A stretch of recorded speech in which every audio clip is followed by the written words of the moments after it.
අයිබෝන් හැමෝටම අද කතා කරන්නේ ලික්විඩිටි ගැන. ට්‍රේඩින් වලදී අපිට නිතරම ඇහෙන වචනයක් නේ ලික්විඩිටි කියන එක. මාකට් එකේ ලික්විඩිටි නෑ. ලික්විඩිටි හොයාගෙන තමයි මාකට් එක යන්නේ. ඔන්න මෙතනදී ලික්විඩිටි හන්ට් වුණා. මේ හරිය ට්‍රේඩ් ගන්න එපා ලික්විඩිටි හන්ට් වෙන්න පුළුවන්. ඉතින් ඔය ලික්විඩිටි කියන වචනේ විවිධ මට්ටමින් අපි ට්‍රේඩින් වලදී කතා කරනවා. ඉතින් Q&A වීඩියෝ සීරීස් එකට අලුත් එපිසෝඩ් එකක් විදිහට අද අපි කතා කරමු ලික්විඩිටි කියන එක ගැන. වල ගොඩ දෙනෙක් අහලා තිබ්බ එක. මේ වචනේ ඇත්තටම ගොඩාක් පාවිච්චි වෙන්න ගත්තේ SMC වලදී. ස්මාර්ට් මනි කන්සෙප්ට් වලදී. ස්මාර්ට් මනි කන්සෙප්ට් ඉගෙන ගන්න කට්ටිය හෝ ඒක භාවිතා කරන කට්ටිය දන්නවා. අපි නිතරම පාවිච්චි වෙනවා මාකට් එකේ ලික්විඩිටි, ලික්විඩිටි නෑ, ලික්විඩිටි තියෙනවා, අරක මේක ඕම එක එක වචන වලින් ගන්නවනේ, රයිට්? ඉතින් අර දැන් ලික්විඩිටි කියන එකේ සිංහල තේරුම තමයි ද්‍රවශීලතාවය කියන එක. ලික්විඩිටි කියන්නේ ද්‍රවශීලතාවයනේ කියලා කිව්වට ඒක හරියන්නේ නැහැ. එහෙනම් ද්‍රවශීලතාවය කියන්නේ මොකද්ද?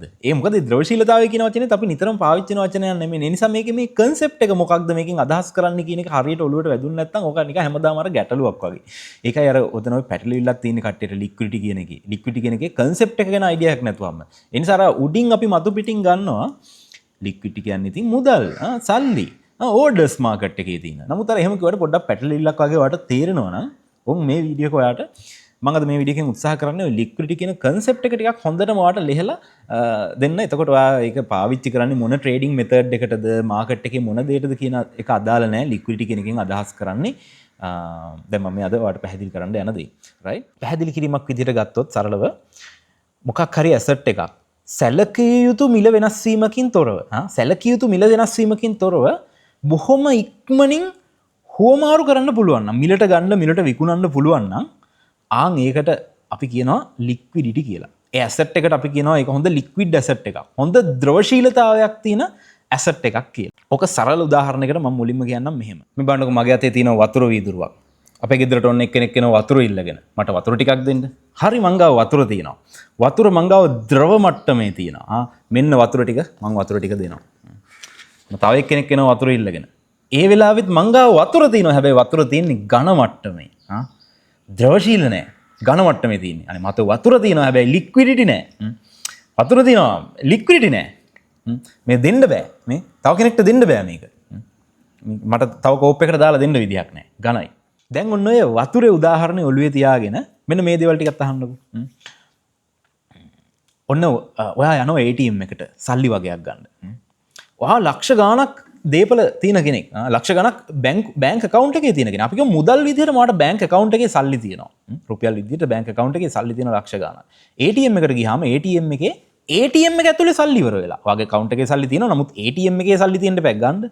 ඒක ඉවරලා ATM එකෙන් කියනවා මහත්තයෝ account එකේ නම් සල්ලි තියෙනවා තමයි. ATM එකේ මේ වෙලාවේ මං ගාව නැහැ සල්ලි කියලා. ඔන්න ATM එකේ message එකක් වැටෙනවා. ඔයා 10000ක් withdraw කරන්න යද්දි 10000 නැහැ. අන්න liquidity නැහැ. සල්ලි තියෙනවද වෙන තැනක? ඒක සල්ලි වෙන තැනක ඉඳගෙන ගල් වෙලා. ලික්විඩිටි නෑ, ද්‍රවශීලතාවයක් නෑ එතන. දැන් ඔය අපිට රජයේත් ඔය වචනේ ඇහෙන්නේ ද්‍රවශීලතාවය කියන එක. මේ දවස්වල ද්‍රවශීලතාවයක් නෑ. අපිට මේ මුදල් ගෙවා ගන්න විදිහක් නෑ, ද්‍රවශීලතාවයක් නෑ. ඒ කියන්නේ දැන් මෙහෙම ගමුකෝ. රජයේ සතුව තියෙන ඔන්න එන්න ඈතක ලොකු ඉඩමක්. එන්න වටිනවා ඒක. ඒක ලොකු බිල්ඩිමකුත් හදලා. දැන් ඒක වල් වැදිලා කවුරුත් පාවිච්චියක් නෑ. හැබැයි කෝටි ගාණක ඉඩමක්. දැන් ඔන්න මේ තේරුමක් නැතුව තියෙන ඉඩම සහ මේ බිල්ඩින් එක ඒ වත්කම අපිට පාවිච්චි කරන්න පුළුවන් රාජ්‍ය සේවකයන්ට මේ පාර පඩි ගෙවන්න. හැබැයි ඒ වත්කමේ මිල ඒ වටිනාකම එතන ඉඳගෙන ඉන්නේ. ඒක එතෙන්ට ගල් වෙලා තියෙන්නේ. ඒක ඩෝන් ගාලා අපිට පඩියක් විදියට දෙන්න බෑ. ඒක මුදල් කරගන්න ඕන. මුදල් කරගන්න නම් තව කාට හරි මේ වටිනාකම විකුණන්න වෙනවා. රයිට්? එක පාට ඉඩමක් දීපලක් විකුණන්න බෑ. දැන් මට සල්ලි දීලා පාන් ගෙඩියක් ගන්න පුළුවන්. මේ මංගාව තියෙනවා මේ පොඩි මේ සෙල්ලම් කාර් එකක්. මේ කාර් එක රුපියල් 3000ක් වටිනවා. මේ කාර් එක තියාගෙන මට 3000කට හරියන්න නේද? රයිස් එකක් දෙන්න, කොත්තුවක් දෙන්න කිව්වට කඩේ මුදලාලි දෙන්නේ නැහැ. හැබැයි රුපියල් 3000 දුන්නොත් දෙනවා. එයි සල්ලි කියන්නේ මුදල කියලා කියන්නේ ලික්විඩ් ඇසට් එකක්. අර වතුරේ උදාහරණය වගේ වතුර මට්ටමින් තියෙන්නේ. ඕන තැනක හුමාරු කරන්න පුළුවන්. ඒ වැලියු එක එහෙම තව කෙනෙක්ට දෙන්න පුළුවන්. මිල වෙනස් වීමකින් තොරව ඒක දෙන්න පුළුවන්. මිල වෙනස් වීම කියන එකටත් අපි මෙහෙම උදාහරණයක් ගමුකෝ. ඔයා ගාව ඉඩමක් තියෙනවා. ඉඩමේ වටිනාකම ලක්ෂ 50යි. ඔයාට හදිස්සියක් වෙලා රට යන්න උනා. රට යන්න ලක්ෂ 50ක් ඕන. දැන් අතේ රුපියල් විදිහට ලක්ෂ 50ක් තිබ්බනම් රුපියල් ටික දුන්න ආයතනෙට ඔයා රට ගියා. වීසා ගත්තද අරක මේක කරා ඔයා ගියා. දැන් ඉඩමක් තියෙන්නේ ලක්ෂ 50ක් වටින. ඉඩම දුන්නට බාර ගන්න නැහැ. ඒක ඉලික්විඩ් ඇසට් එකක්. ඒකේ ද්‍රවශීලතාවය බොහොම අඩු ඇසට් එකක්.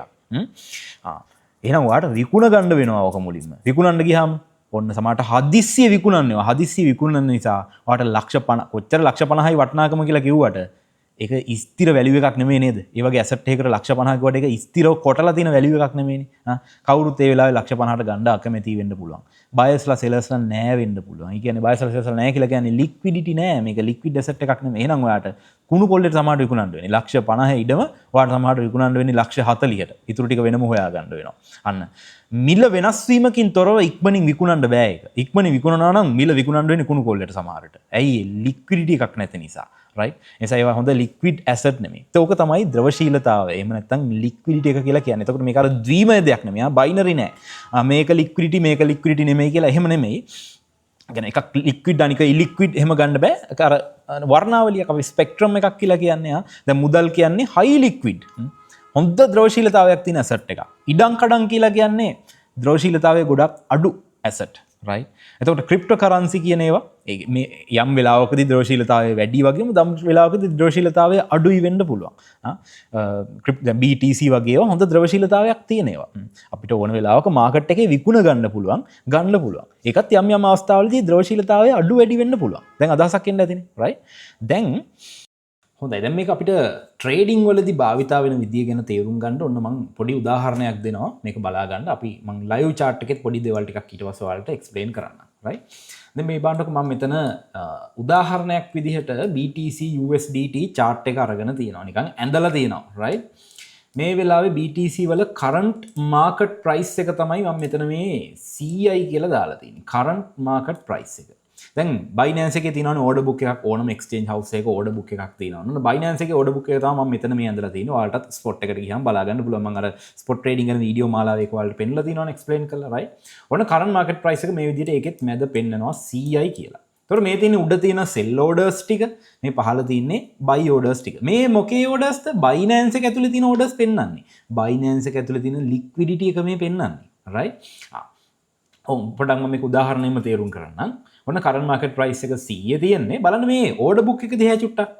මේ order book එකේ $100 කියන price එකෙන් BTC 10ක් sell කරන්න දාපු orders තියෙනවා මේ වෙලාවේ. 102 කියන price එකෙන් BTC 100ක් sell කරන්න දාපු orders තියෙනවා. 103 කියන price එකෙන් BTC 50ක් sell කරන්න දාපු orders තියෙනවා. 99 කියන price එකෙන් BTC දෙකක් buy කරන්න ඕන කියලා දාපු orders. මේ මොනවද මේවා limit orders. තාම execute වෙලා නැති limit orders, pending orders මේවා right. එතකොට 90 කියන price එකෙන් BTC 100ක් buy කරන්න ඕන කියන orders තියෙනවා. උදාහරණයකට හිතමු දැන් මම මේ වෙලාවේ මං ගාව තියෙනවා USDT 100ක්. USDT 100ක් මං ගාව තියෙනවා. මට අවශ්‍ය වෙනවා. ඕන් දැන් මේ උදාහරණේ හොඳේ ඔළුවේ මවා ගන්න ඈ චිත්‍ර රූපයක් මේක තේරුම් ගන්න. මට අවශ්‍ය වෙනවා මේ USDT 100න් Bitcoin එකක් ගන්න. ඇයි Bitcoin එකක මිලත් 100යි මං ගාවත් 100ක් තියෙනවා මට Bitcoin එකක් ගන්න ඕන දැන් USDT 100ක් තියෙනවා හරිනේ වැඩේ මම Bitcoin එකක් ගන්න මාකට් ඕඩර් එකක් දානවා ඒ කියන්නේ මේ වෙලාවේ එක්සිකියුට් වෙන මේ වෙලාවේ ක්‍රියාත්මක වෙන ඕඩර් එකක් ඒ වෙලෙම ෆිල් වෙන ඕඩර් එකක් දානවා Binance එකේ මාකට් ස්පොට් එකේ මාකට් ඕඩර් ඔප්ෂන් එකට දානවා ෆියුචර් උනත් මේ කතන්දරේම තමයි රයිට් ඔන්න මාකට් ඕඩර් එකක් දානවා ඕඩර් එකක් දාපු ගමන් Binance එකෙන් මොකද කරන්නේ $100ක buy order එකක් දැම්ම කියලා කියන්නේ මට මේ වෙලාවෙම $100ක BTC buy කරගන්න ඕන කියන එක. බලනවා $100ක BTC buy කරන්න sell කරන්න ඉන්න අනිත් පැත්තේ ඒ විරුද්ධ පැත්තේ sell කරන්න තියෙන අවම මිල ප්‍රමාණයේ orders ටික මොකක්ද? ළඟම තියෙන orders ටික මොකක්ද? දැන් අපි buy කරන්නේ sell කරන කෙනෙක් ගෙන්නේ. ඔන්න 100 කියන price එකෙන්ම BTC 10ක් sell කරන්න එක්කෙනෙක් දාලා දෙනවා. එක්කෙනෙක්ද දෙන්නේ තුන් දෙනෙක් දන්නේ නැහැ මම නිකන් කිව්වේ. ඔන්න orders තියෙනවා. right? ඒ orders ටික මෙතන පොදුවේ වෙන්නනවා. කියනවා අපි දන්නේ නැහැ. right. ඇත්තටම මෙතන තියෙන order value එක ගත්තොත් එහෙම එකක් 100 ගානේ BTC 10ක් කියලා කියන්නේ $1000ක. $1000ක USDT වලින්. total එකෙන් ගත්තොත් $1000ක orders මෙතන තියෙනවා. right? මම දැන් USDT 100ක buy order එකක් දැම්මා කියලා කියන්නේ මට කෙලින්ම BTC එකක් එවෙලෙම හම්බෙනවා. ඔබන්න වෙන දේ මට BTC එකක් හම්බෙනවා. මෙතන දැන් ඔන්න එක BTC එකක් sell වුණා. මෙතන BTC තවදුරටත් 10ක් නෑ 9යි තියෙන්නේ 9යි කියලා වැටෙනවා. දැන් ඕක අපිට Binance එකේ on time ඔක ඔය ගානම බලා ගන්න පුළුවන් වෙන්නේ නැත්තේ ඔය වැටෙන ටිකට ආය අලුත් ඕඩර් සෙල් පැත්තට වැටිලානේ. ඒ නිසා ඕක ඔයා සෙල් කරා කියලා අරකින් අඩු වෙලා ආචානික පෙන්වන්න නැත්තේ එච්චරට ඕඩර්ස් මාකට් එකේ වැටෙන නිසා. අපි කිව්වා මේ වෙලාවේ අලුත් ඕඩර්ස් වැටුන්නේ නැහැ. මම විතරයි මේ BTC එකක් බයි කරගත්තේ කියලා. ඩොලර් 100ක් දීලා. එහෙනම් ඔන්න මෙතනින් එකක් අඩු වුණා කියලා පෙන්නනවා. දැන් ඔන්න මෙතන BTC 9ක් තියෙනවා. දැන් බලන්න මේ වෙච්ච සිදුවීමේදී මම බිට්කොයින් එකක් බයි කරපු ගමන් මට බිට්කොයින් එකක් හම්බුණාද? හම්බුණා. අංක 1. ඒ වෙලෙම මට ගන්න පුළුවන් වුණා. right? මම බිට්කොයින් ගත්තා කියලා බිට්කොයින් මිලට සැලකිය යුතු වෙනසක් වුණාද? ඒ කියන්නේ මේ 100 එක 102 103 ගියා වගේ නෙමෙයි. 100 එක 120ට ගියා. එහෙම වුණාද? 150ට ගියා. සැලකිය යුතු ලොකු වෙනසක් වුණාද? නැහැ. එහෙම සැලකිය යුතු වෙනසක් වුණේ ඇයි? කරන්ට් මාකට් ප්‍රයිස් එකෙන්ම ඕඩර්ස් තිබ්බ ගන්න. එහෙනම් අපි කියනවා ලික්විඩිටි තිබ්බා. දැන් මේ මෙතන මම පෙන්නලා තියෙන්නේ බයි කරන්න මට බයි කරගන්න තිබ්බ ලික්විඩිටි. මට බයි කරගන්න තිබ්බ ලික්විඩිටිනේ. ඒ නිසා ඕකට අපි කියනවා බයි සයිඩ් ලික්විඩිටි කියලා. මේ උඩ තියෙන කරන්ට් මාකට් ප්‍රයිස් එකෙන් උඩ තියෙන ලික්විඩිටි වලට අපි කියනවා බයි සයිඩ් ලික්විඩිටි. මට බයි කරගන්න තිබ්බ ලික්විඩිටි බයි සයිඩ් ලික්විඩිටි. ඔන්න බයි සයිඩ් ලික්විඩිටි තිබ්බ නිසා මට මිලට වෙනසක් වෙන්නේ නැතුව ඒ මිලෙන්ම ඩොලර් 100 එකක් 100යි කියන මිලෙන්ම මට බයි කරගන්න පුළුවන් වුණා. හරි මට ඕන කියමුකෝ BTC 10ක් බයි කරගන්න. ඒකත් කරන්න බැරිද මට? අපි කියමු ඩොලර් 100 ආසන්න මිලකින් කියලා. 102 වුණත් ප්‍රශ්නයක් නැහැ. ආසන්න මිලක් ලොකු වෙනසක් නැහැ කියලා මෙතනදී උදාහරණයට ගමුකෝ. මම ඊගා උදාහරණෙදී මේකේ වෙනස තේරුම් කරද්දී වට තේරෙයි. මම BTC 10ක් බයි කරත් මේ බලන්න මෙතන 9ක් තියෙනවා. මෙතන BTC 100ක් තියෙනවා 102කින් ඒකෙන් එකක්. ඒතර එක BTC එකක් 102කින් බයි වෙනවා. ඊතුරු BTC 9 100න් බයි වෙනවා. ඇවිල්ලා මගේ ඕඩර්ස් ටික මට 100 ආසන්න ප්‍රමාණයෙන් BTC 10ක් බයි කරගන්න මෙතන බයි සයිඩ් ලික්විඩිටි තියෙනවා. ඔන්න අපි මාකට් එකේ ලික්විඩිටි තියෙනවා කියලා කියනවා. right? ලික්විඩිටි මාකට් එකේ තියෙනවා කියලා කියන්නේ මතක තියාගන්න මේ ඔච්චර ඕඩර්ස් වැඩ කරත් මේ රේන්ජ් එකේ මාකට් එකට ඉන්න පුළුවන්. අල්ලන් ඉන්න පුළුවන්. right? බයි සයිඩ් ලික්විඩිටි තියෙනවා. ගන්න පුළුවන් 100. හොම්බන මාකට් එකක් වෙනස් වෙන තැන ලික්විඩිටි එක අඩු වෙද්දි වෙන දේ. මේ බලන්න මම මේ සෙල් සයිඩ් එක කියන්නේ කරන්ට් මාකට් ප්‍රයිස් එකෙන් පහළ සෙල් සයිඩ් එක. අපි විකුණද්දි අපිට එන්න මේ මෙතන ඉන්නේ. කියන්නේ මම BTC ටිකක් විකුණනවා නම් මේ ගණ්ඩ ඉන්න අයට මේක ෆිල් වෙන්නේ. ඔකට අපි සෙල් සයිඩ් ලික්විඩිටි කියලා කියනවා. right? ඔන්න මාකට් එක තාම 100 තියෙන්නේ මං ගාව දැන් ඔන්න තියෙනවා BTC 10ක්. අපි හිතමු මං ගාව BTC 10ක් තියෙනවා. මට මේක මේ දැන් විකුණ ගන්න ඕන. මේ දැන් විකුණ ගන්න ඕන. BTC 10ම. මේ 100 ආසන්න මිලෙන් තමයි මට විකුණන්න ඕන. හැබැයි බලන්න 100 ආසන්න මිලෙන් විකුණ ගන්න මෙතන ලික්විඩිටි තියෙනවද බලන්නකෝ මේ 99න් BTC දෙකක් ගන්න එක්කෙනෙක් හෝ පිරිසක් දෙකක ඔන්න ඕඩර්ස් තියෙනවා. 99 කියන ප්‍රයිස් එකෙන් BTC දෙකක ඕඩර්ස් තියෙනවා. හැබැයි ඉතුරු BTC ඕඩර්ස් ටික තියෙන 90න් මාකට් එකේ සෙල් කරන්න තරම් ලික්විඩිටි එකක් නැහැ. සෙල් සයිඩ් ලික්විඩිටි නැහැ අපිට මේ ප්‍රයිස් එකෙන්ම සෙල් කරගන්න. ඒ නිසා මම BTC 10ම මෙතන සෙල් කරොත් මොකද වෙන්නේ? BTC 10ම සෙල් කරොත් දෙකක් මෙතනින් සෙල් වෙයි. ඒ කියන්නේ BTC දෙකක් 99 ගානේ සෙල් වෙලා 99 වැඩි කිරීම දෙක මට 198ක් ඔන්න USDT හම්බ වෙනවා. එතකොට ඉතුරු BTC ටික ඒ අවුලක් නැහැ 198ක් නේද 100 ආසන්න ප්‍රයිස් එකකින් ප්‍රශ්නයක් නැහැ. ඉතුරු BTC 8ම මට සෙල් වෙන්නේ මේ මෙන්න මෙතන BTC 100ක වොලියුම් එකක් ඉන්න මේ ඕඩර්ස් ටිකක් බයි කරන්න. ඔන්න ඔතනින් ඉතුරු 8ම සෙල් වෙන්නේ එක BTC එකක් 90 ගානේ 8ක්. 90 ගානේ තමයි මට ඒ ටික සෙල් කරගන්න පුළුවන් වෙන්නේ. 100න් සෙල් කරගන්න බෑ. ඇයි 100 ලික්විඩිටි නැහැ. 100 සෙල් සයිඩ් ලික්විඩිටි නැහැ එතන. සෙල් කරගන්න බෑ. අන්න මම සෙල් කරොත් මොකද වෙන්නේ? ලොකු සෙලින් ප්‍රෙෂර් එකක්. පවතින මාකට් එකේ ඒ මිලට දරා ගන්න බැරි සෙලින් ප්‍රෙෂර් එකක්. 100 කියන මට්ටම අල්ලන් ඉන්න බැරි සෙලින් ප්‍රෙෂර් එකක් එනවා මාකට් එකට. තේරුණානේ? මොකද වෙන්නේ මාකට් එක? 90 කියන තැනට එනවා. right? ඔන්න එතන ඉඳන් මාකට් එක 90යි. අන්න ඕකයි සෙලින් ප්‍රෙෂර් එකකින් මාකට් එකේ ලික්විඩිටි හොයන් මාකට් එක යනවා කියන්නේ ඕකට. නැත්තම් මාකට් එක තනියම හොයන් යනව නෙමෙයි. වැටෙන ඕඩර්ස් අනුව ලික්විඩිටි නැත්තම් ලික්විඩිටි තියෙන තැනින් තමයි ඕඩර්ස් ෆිල් වෙන්නේ. තේරුණානේ? සෙලින් ප්‍රෙෂර් එකක් සෙල් කරන්න මේ බයි කරන අය ඉන්න ඕන. බයි කරන අය 100 නෑ. 90 කියන තැන ඉන්නේ. 99න් තියෙන ත්‍රික දුන්නා. ඊටු වෙන මැද ඕඩර්ස් තිබ්බේ නෑ. මම උදාහරණයකට මෙච්චර ගැප් හිටින්නේ නෑ. right? 90 කියන තැනට ආවා. මෙන්න මේ සෙල්ලම තමයි ඔය ලොකු මහ පරිමාණයෙන් වෙන්නේ මාකට් එක ඇතුලේ. right? එතකොට දැන් පැහැදිලිනේ ලික්විඩිටි තියනවා නෑ කියන කතන්දරේ. ඕඩර්ස් right මාකට් එකේ ඕඩර්ස් තියෙන එක. දැන් අර ඉස්සර උදාහරණෙදි කියනවා අපිට හොඳට ලික්විඩිටි තිබ්බා. දැන් මෙතන ලික්විඩිටි තිබ්බේ නෑ. නිසා තියෙන තැනට ආවා. 90 තමයි ලික්විඩිටි තියෙන්නේ. තියෙන තැනට ආවා මාකට් එක. right? දැන් ඔන්න අපි අර chart එකේ පැත්තට යන්කෝ. දැන් ඔය උදාහරණේ පැහැදිලි ඇති කියලා මම හිතනවා. දැන් මේ බලන්නකො chart එකේ ඔය අපි ටෙක්නිකල් ඇනලිසිස් අරකින් මේකෙන් කරලා අඳුනගන්නේ. දැන් ඕක මම ට්‍රෙන්ඩ් ලයින් පැත්තෙන් එක්සැම්පල් එකක් දෙන්නම් ඔයාලට. ට්‍රෙන්ඩ් ලයින් ඔය chart pattern වලදී අපි liquidity කියන වචනේ එහෙම භාවිතා නොකරට එතන වෙන්නේත් ඒක. අපි දකිනවා ට්‍රෙන්ඩ් ලයින් එකකට මාකට් එක මෙහෙම රියැක්ට් කරලා තියෙනවා. ඒ කියන්නේ මේ ට්‍රෙන්ඩ් ලයින් එකට එන ගානේ ලොකු selling pressure එකක් මාකට් එකට ඇවිල්ලා. ඒ කියන්නේ සෙල් කරන අය ඉඳලා බයි කරන අයට වඩා මෙතන වැඩිපුර සෙල් කරන එක වෙලා තියෙන්නේ. බයි කරන්න කට්ටිය ඉඳලා නැහැ මාකට් එකේ. බයි කරන්න මෙතන කට්ටිය හිටියනම් මේ ප්‍රයිස් එක අල්ලන් ඉන්නවා. බයි කරන කට්ටිය වැඩි වුණොත් ප්‍රයිස් එක උඩට යනවා. right? බයි කරන කට්ටිය මදි මේ තැන්වල තමයි බයි ඕඩර්ස් තියෙන්නේ. මාකට් එක ඩම්ප් වුණා. right? එහෙම එක දිගට ඩම්ප් වෙච්ච රෙසිස්ටන්ස් එකක් තමයි මේ තියෙන්නේ. මේකට කියනවා අපි රෙසිස්ටන්ස් එකක් කියලා. මම කියලා දීලා තියෙනවා. right? මෙන්න බලන්න ඒ වගේ හොඳට රිජෙක්ට් වෙච්ච මේ මාකට් එක ආයෙ රිජෙක්ට් වෙච්ච රෙසිස්ටන්ස් එකක් බ්‍රේක් කරනවා කියන එකේ අර්ථය මොකද්ද? ඒ ලොකු සෙල් වෝල් එකක්, ලොකු ට්‍රෙන්ඩ් ලයින් එකක් බ්‍රේක් කරගත්තා කියලා කියන්නේ අන්න බයස්ලා පවර්ෆුල් වෙලා. මේ රේන්ජ් එකට හොඳට බයි ඕඩර්ස් ටිකක් එනවා. ලොකු ලික්විඩිටි එකක් මාකට් එකට ඇවිල්ලා. right? දැන් ඔන්න මාකට් එකේ සෙල් කරන කට්ටියකට වඩා බයි කරන කට්ටිය වැඩි. දැන් ඒ නිසා සෙල් කරන ඕඩර්ස් හොයාගෙන මාකට් එක උඩට යන්න පුළුවන්. දැන් මාකට් එකේ බයි කරන අය වැඩි. බයින් ප්‍රෙෂර් එක වැඩි. right? එතකොට මේ ළඟ මාකට් එකේ එහෙම බයි කරගන්න ඕඩර්ස් නැත්තම් එහෙම මොකද කරන්නේ? අන්න මාකට් එක බ්‍රේක් කරා. ලික්විඩිටි තියෙන ඒ බැම්මක් බ්‍රේක් කරා. දැන් අර ඕඩර්ස් ටික ෆිල් වෙනකම් මාකට් එකට එක දිගට බයි ඕඩර්ස් එනවා. සෙල් කරන්න කට්ටිය නැහැ. ලොකු සෙලින් ප්‍රෙෂර් එකක් තියෙන ලික්විඩිටි තියෙන තැනක් එනකම් මාකට් එක උඩට යනවා. ඒක තමයි මේ වෙලා තියෙන්නේ.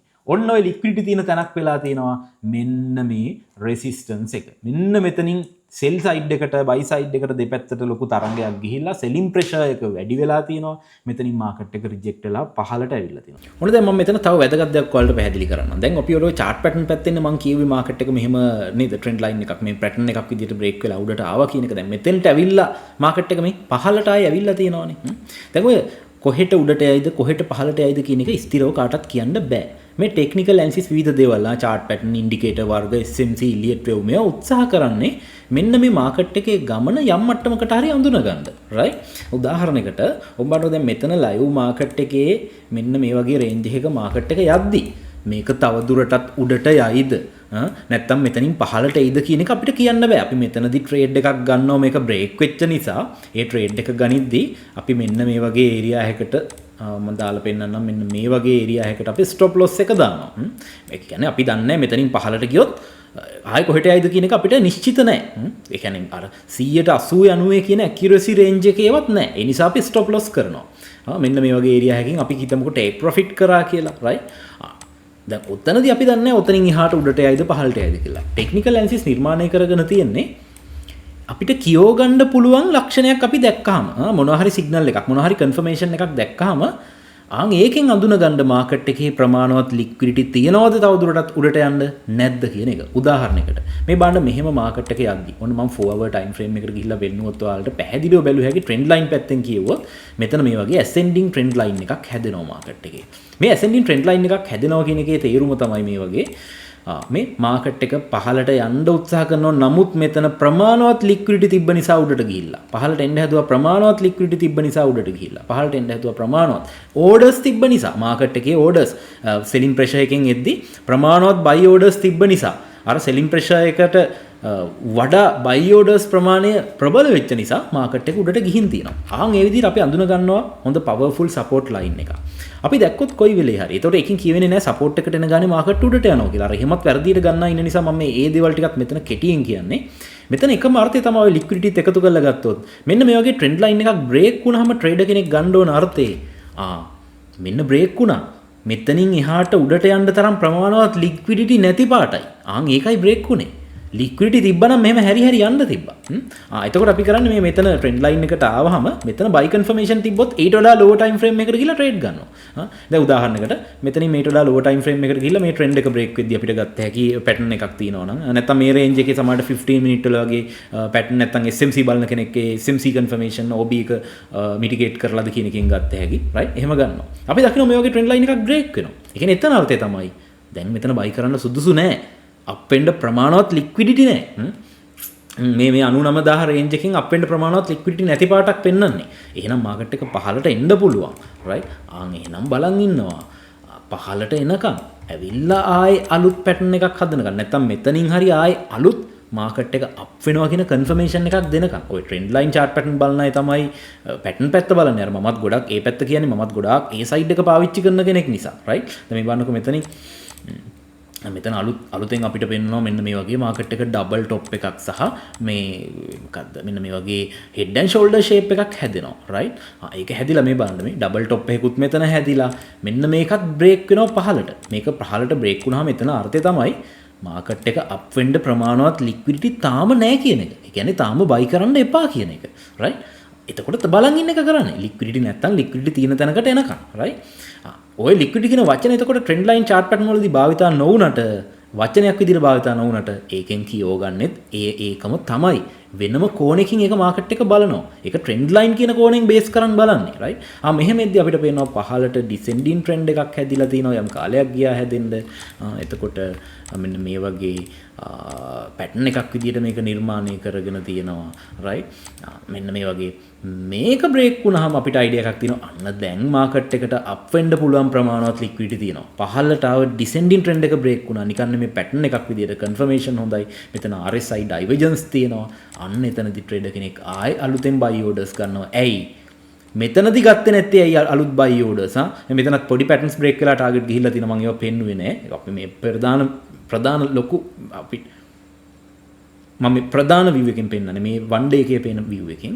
මෙතනදි බයි ඕඩර්ස් ගත්තේ නැත්තේ ඇයි? ප්‍රමාණවත් ලික්විඩිටි තියනවා අප් වෙන්න පුළුවන් කියන සාධක අපි දන්න මට්ටමින් පෙන්නුවේ නෑ. අපි දන්න ටෙක්නිකල් ඇනලිසිස් මෙතඩ් වලින් පෙන්වුවේ නැහැ. chart pattern බලන කෙනෙක් නම් chart pattern වලින් මෙතන පෙන්වුවේ නැහැ. ඔන්න මෙතනදී chart pattern දන්න කෙනෙක්ට පෙන්නනවා ප්‍රමාණවත් ලික්විඩිටි තියෙනවා අප් වෙන්න පුළුවන් දැන්.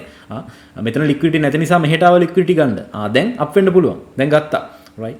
ට්‍රෙන්ඩ් එක බ්‍රේක් කරගත්තා. ඔන්න එතනදී ආ බයි ට්‍රේඩ් එකක් දානවා. මෙතනට ස්ටොප් ලොස් දාලා මේ රේන්ජ් ටාගට් කරන්න පුළුවන්. ඔන්න ට්‍රෙන්ඩ් ලයින් බලන කෙනෙක් කියවන විදිහ. වගේ SMC බලන කෙනෙක් ඔය ට්‍රෙන්ඩ් ලයින් බල ඉන්නේ නැහැ.